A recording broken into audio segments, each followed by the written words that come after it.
Saint Matrona of Thessalonica, March 27th. A handmaiden in Thessalonica faces brutal persecution and martyrdom for her steadfast Christian faith under her Jewish mistress. A heads up in the spirit of transparency. Please be advised that this content may include martyrdom, torture, physical violence, imprisonment, persecution, death. In the 3rd or 4th century, during a period when the confession of Christ often led to suffering, lived the holy martyr Matrona of Thessalonica. Her life serves as a testament to steadfast faith and endurance in the face of severe persecution. Matrona was a young handmaiden, an orphan, serving in the household of a Jewish woman named Pautila. Pautila was the wife of a military commander in Thessalonica, a city where both Christian and Jewish communities lived, sometimes in tension. Pautila, being zealous in her own faith, sought to compel Matrona to abandon her Christian beliefs and embrace Judaism. She insisted that Matrona accompany her to the synagogue. However, Matrona, though outwardly compliant, maintained an unwavering devotion to Christ in her heart. She would feign entry into the synagogue, but instead, she would discreetly proceed to the Christian church. There, she participated in the divine services and offered her prayers, nourishing her soul with the teachings and mysteries of the church.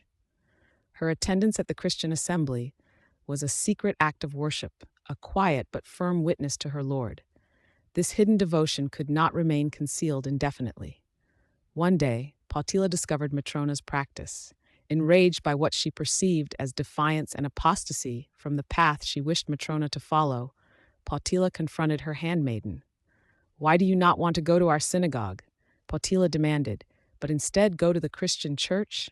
Matrona, with a boldness born of her faith, did not deny her allegiance. She replied, "Because God is present in the Christian church, but he has departed from the Jewish synagogue."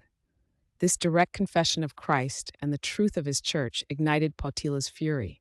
In her wrath, Pautila subjected Matrona to a brutal punishment. She ordered that Matrona be beaten with thick rods. After this severe scourging, the saint was tied with bonds and locked in a dark closet. She was left there without food or water, an attempt to break her spirit and compel her to renounce Christ through deprivation and suffering.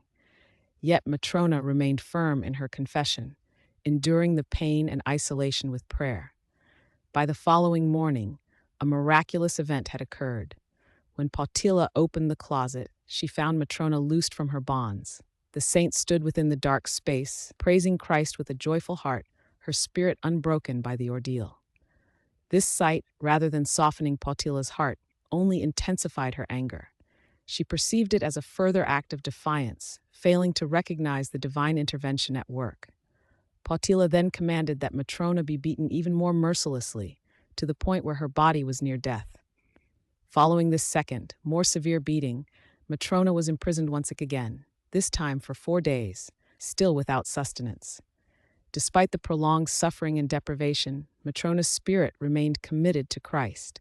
When Pautila returned to the prison, she found Matrona miraculously freed from her bonds once more. This repeated divine liberation was a clear sign of God's favor and protection over his faithful servant. However, Pautila's heart remained hardened. Her resolve to force Matrona to abandon Christ was absolute. She ordered a final, brutal assault. The holy martyr was beaten with heavy clubs. During this ultimate act of physical violence, Saint Matrona surrendered her spirit to God, completing her witness through martyrdom. Her soul ascended to the Lord, whom she had confessed with such unwavering courage. Even in death, Pautila's animosity persisted. She ordered that the saint's body be desecrated, commanding that it be thrown from the city wall. This act was intended to dishonor Matrona and prevent her veneration. Yet, the local Christians, who had surely witnessed or heard of Matrona's steadfast confession and suffering, bravely retrieved her sacred relics. They buried her body with honor, recognizing her as a true martyr for Christ. Her memory and the power of her intercessions were preserved within the Christian community. Sometime after her martyrdom, Bishop Alexander of Thessalonica, having learned of the miracles that were attributed to Saint Matrona, built a church dedicated to her. Within this sacred edifice, her holy relics were enshrined. From that place, the relics of Saint Matrona became a source of healing and comfort for the faithful, bearing witness to her continued intercession before God. the persecutor Potila met a grim end, falling from the very same wall from which she had ordered the body of Saint Matrona to be cast down, a testament to the justice of God. Saint Matrona of Thessalonica is commemorated by the Orthodox Church on March 27th, her life standing as an enduring example of fidelity to Christ even unto death.